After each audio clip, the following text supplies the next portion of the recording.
नमस्कार दोस्तों, स्वागत है आपका राइजिंग भारतवर्ष में। इस मानसून आसमान से बरसने वाली आफत और उसके बाद नदियों में आए जल सैलाब के कारण बिहार और असम में भयंकर बाढ़ जैसे हालात हैं। दोनों ही राज्यों की बड़ी आबादी इस बाढ़ से बुरी तरह से प्रभावित है। राज्य आपदा प्रबंधन प्राधिकरण बिहार और असम सरकार के द्वारा प्राप्त जानकारियों के अनुसार इस बाढ़ ने भयंकर तबाही मचाई हुई है। सैकड़ों लोगों की मौत हो चुकी है, लाखों लोगों के घर बार डूब चुके हैं, गांव के गांव जलमग्न हो चुके हैं, घर बार खेती गृहस्थी सब कुछ तबाह है और हजारों जानवर भी इस बाढ़ का शिकार हो चुके हैं, वे डूब चुके हैं। एनडीआरएफ और एसडीआरएफ की कई टीमें राहत और बचाव कार्य में जुटी हुई है। लाखों लोगों को सुरक्षित स्थानों पर पहुंचाया जा रहा है। आज हम बाढ़ से बेहाल उस बिहार का विश्लेषण करेंगे जिसके 12 जिलों की 30 लाख से ज्यादा आबादी बुरी तरह से प्रभावित है। इस बाढ़ ने यहाँ के मेहनतकश लोगों के घर बार उजाड़ दिए हैं। किसानों के लाखों हेक्टेयर फसल जलमग्न हो चुकी है। लोग सुरक्षित स्थानों की तलाश में विस्थापित हो रहे हैं। देखिए ये रिपोर्ट। सामान्य से 20% अधिक होने वाली इस बार की बारिश ने नदियों को रौद्र रूप में परिवर्तित कर दिया है। इन तस्वीरों से आप बाढ़ की भयावहता समझ सकते हैं। उत्तर बिहार जल प्रलय झेल रहा है। बाढ़ शब्द उनके लिए महज एक शब्द है जिन्होंने प्रकृति के इस अभिशाप को करीब से महसूस ना किया हो। बाढ़ के मायने क्या होते हैं, यह बात वही समझ सकते हैं जो इसकी विभीषिका के दंश को झेलते हैं। घर बार, खेत खलिहान सब कुछ जलमग्न है। आंगन में नाव खड़ी है।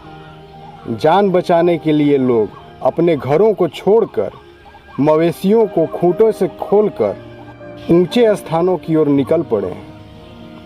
एनडीआरएफ और एसडीआरएफ की टीमें लोगों की रेस्क्यू करने में लगी हुई हैं। जमीनें जलमग्न हैं। इन मिट्टी के बासिंदों के लिए अब रेलवे लाइन या नेशनल हाईवे ही नया ठिकाना है। आप जो देख रहे हैं यह बिहार की सच्चाई है।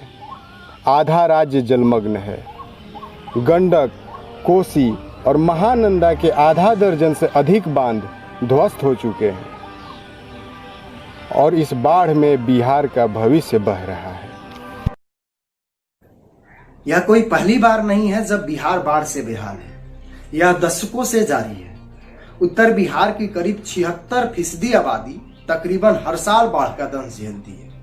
देश के कुल बाढ़ प्रभावित क्षेत्र में से 16.5% बिहार में है और देश की कुल बाढ़ प्रभावित आबादी में से 22% बिहारी है।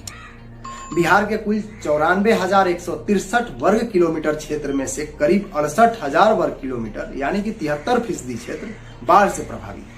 इस मायने में अगर देखा जाए तो बिहार के लिए बाढ़ जो है वो एक त्रासदी से कम नहीं है। हर साल आने वाली बाढ़ ने बिहार को विकास के मुख्य मार्ग से काट दिया है। यहाँ हर साल खेती गृहस्थी, माल मवेशी सब कुछ पानी की भेंट चढ़ जाते हैं। आइए पिछले कुछ वर्षों के आंकड़ों पर नजर डालते हैं।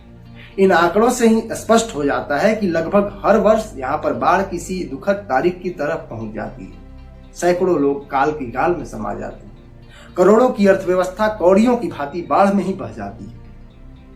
अपने गौरवशाली अतीत को अपने अंदर समेटे हुए बिहार की उम्मीद, उसका भविष्य हर साल इस बाढ़ की चपेट में आता है। सच्चाई यह है कि इस बाढ़ की पानी से ज्यादा उन गरीबों की आंखों में पानी दिखता है। शायद उसकी ही जिम्मेदारी लेने के लिए इस बिहार में इतने वर्षों से कोई तैयार नहीं हुआ। हम इस आपदा के निवारण के लिए इसके तमाम बिंदुओं को समझने का प्रयास करें। उससे पहले यह समझना जरूरी है कि आखिर बिहार बार बार क्यों होता है बाढ़ से बेहाल। भारत के बाढ़ संभावित राज्यों की सूची में अग्रणी राज्य बिहार। यहाँ लगभग हर साल त्रासदी की तरह आने वाली बाढ़ के कई कारण हैं। सबसे बड़ा कारण है नेपाल की ऊंचाई से भारत के इस तराई क्षेत्र में आने वाली ये 5 प्रमुख नदियां, जो कभी जीवनदायिनी थी, अब यह बहुत ही असंतुलित तरीके से लाखों टन गाद और मिट्टी के साथ बाढ़ लेकर आती है। जरूरत से अधिक होने वाली बारिश इन नदियों को और ही भयानक रूप में परिवर्तित कर देती है। भौगोलिक चित्रण के द्वारा इन नदियों के उद्गम स्थल, भौगोलिक स्थिति और इन नदियों की प्रवृत्ति को समझने का प्रयास करेंगे। पहली नदी है गंडकी नदी। यह उत्तर के तिब्बत की सीमा से नुभाइन हिमान ग्लेशियर से निकलती है। नेपाल में इसे काली गंडकी नदी भी कहा जाता है। उत्तरी बिहार और उत्तर प्रदेश दोनों ही राज्यों में 30-35 किलोमीटर की सीमाओं को छूते हुए ये नदी बिहार में पहुंचती है और राजधानी पटना के सोनपुर में यह गंगा में सम्मिलित हो जाती है। जब इस नदी में बाढ़ आती है तब इसके जल प्रवाह से कई गांव डूब जाते हैं। कमला नदी, यह नेपाल के सिंधुली जिले से निकलती है और भारतीय क्षेत्र के मधुबनी जिले से होते हुए कोसी नदी में शामिल हो जाती है। बागमती नदी, इस नदी का उद्गम स्थल नेपाल के काठमांडू के शिवपुरी हिल्स में है। यह सीतामढ़ी से होते हुए कोसी नदी में शामिल हो जाती है। कोसी नदी, यह दक्षिणी तिब्बत और उत्तरी नेपाल से निकलकर कटिहार जिले के कुर्सिला के पास गंगा नदी में सम्मिलित हो जाती है।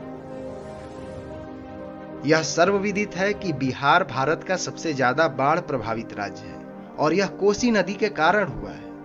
पिछले कुछ दशकों में अवसादन और भूकंपीय घटनाओं ने इस नदी को लगभग 115 किलोमीटर पश्चिम की ओर स्थानांतरित कर दिया है। आप इस चित्रण में देख रहे होंगे, ये जो ब्लू डॉट डॉट वाला जो क्षेत्र है यह 115 किलोमीटर का है और इसके कारण इस क्षेत्र में पूरे नदी का विस्तार हो गया है और यहाँ से अलग अलग धाराएं बहती है, जिसके कारण यह पूरा क्षेत्र भयंकर बाढ़ प्रभावित क्षेत्र बना हुआ है। महानंदा नदी, इस नदी का उद्गम स्थल पश्चिम बंगाल के कार्सियांग के हिमालय से 6 किलोमीटर उत्तर में है। यह नदी बांग्लादेश की सीमा को छूते हुए सामरिक दृष्टि से महत्वपूर्ण किशनगंज जिले में आती है। ये जो बिहार का किशनगंज जिला है, जो बंगाल और बिहार के सीमाई इलाकों में से एक है, यह नदी साहबगंज के पास गंगा नदी में अंत में जाकर सम्मिलित हो जाती है।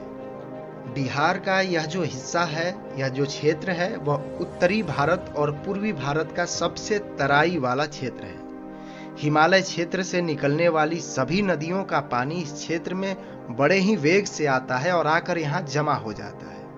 यह नदियां हर साल करोड़ों क्यूसेक लीटर पानी लेकर आती है। पिछले 2 दशकों में जिस तरह से तिब्बत और नेपाल में विकास कार्यों के लिए पेड़ों की अंधाधुंध कटाई की गई है, नदियों को अस्थिर करते हुए पत्थर और बालू निकाले जाने लगे हैं, उसके कारण यह नदियां लाखों टन गाद और बालू लेकर भारत में आती है, बिहार में आती है। यह नदियों में अवरोध पैदा करने के लिए पर्याप्त होता है और यह क्षेत्र बाढ़ से प्रभावित हो जाता है। नदियों के सतह की भरने की समस्या, असम में भी यही समस्या है, जहां 5000 मीटर की ऊंचाई से नीचे गिरने वाली ब्रह्मपुत्र नदी अपने साथ प्रतिदिन हजारों टन गाद और बालू के साथ मिट्टी लेकर आती है।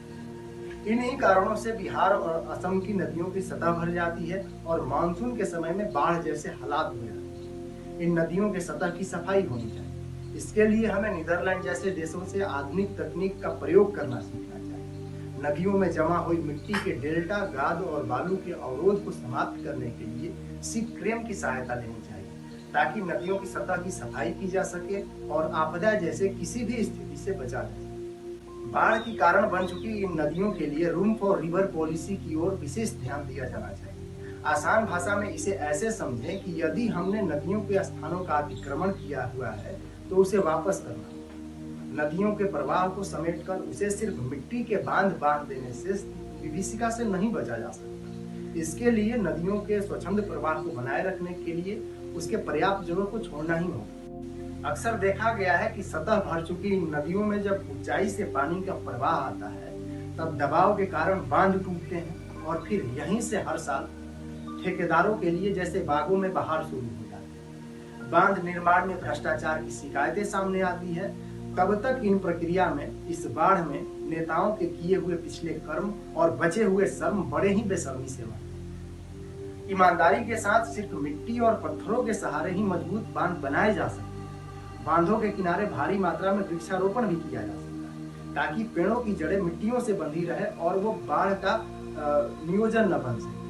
एक तरह से अगर देखा जाए तो बाढ़ प्रभावित क्षेत्रों में बांधों के किनारे जिस तरीके से अनियोजित तरीके से आबादी बसाई गई है, उसको भी नियोजित तरीके से कहीं दूर बसाया जाना चाहिए, ताकि किसी भी बाढ़ जैसे स्थिति में किसी भी तरह से भी आबादी त्रासदी का शिकार न हो। जल शक्ति मंत्रालय और राज्य आपदा प्राधिकरण संयुक्त रूप से दशकों से आने वाली बाढ़ का अध्ययन करें, विश्लेषण करें, ताकि पिछले कुछ दशकों में आए बाढ़ के कारण हुए नुकसान का आकलन किया जा सके, बाढ़ की प्रवृत्ति को समझते हुए नीति नियम बनाए जा सके, कोई ठोस कदम उठाए जा सके। बाढ़ के कारण उपजने वाली हर साल की त्रासदी से बचने के लिए नीति नियमों में अपेक्षित बदलाव ही बाढ़ को आपदा में परिवर्तित करने से रोक सकते हैं। कुछ सवाल है जिनके साथ हम आपको छोड़कर जा रहे हैं, जो आपको अपने नेताओं से जरूर पूछ लेना चाहिए।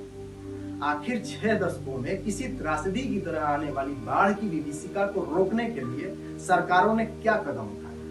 प्रभावी कदम उठाने के लिए सरकारों और बाढ़ पीड़ित जनता के बीच आपसी सहभागिता के लिए कितने प्रयास हुए? हमें लगता है बांध निर्माण करने वाले ठेकेदारों और सरकारों की आपसी सहभागिता से कहीं ज्यादा जरूरत बाढ़ पीड़ित समाज और सरकार के बीच समन्वय की।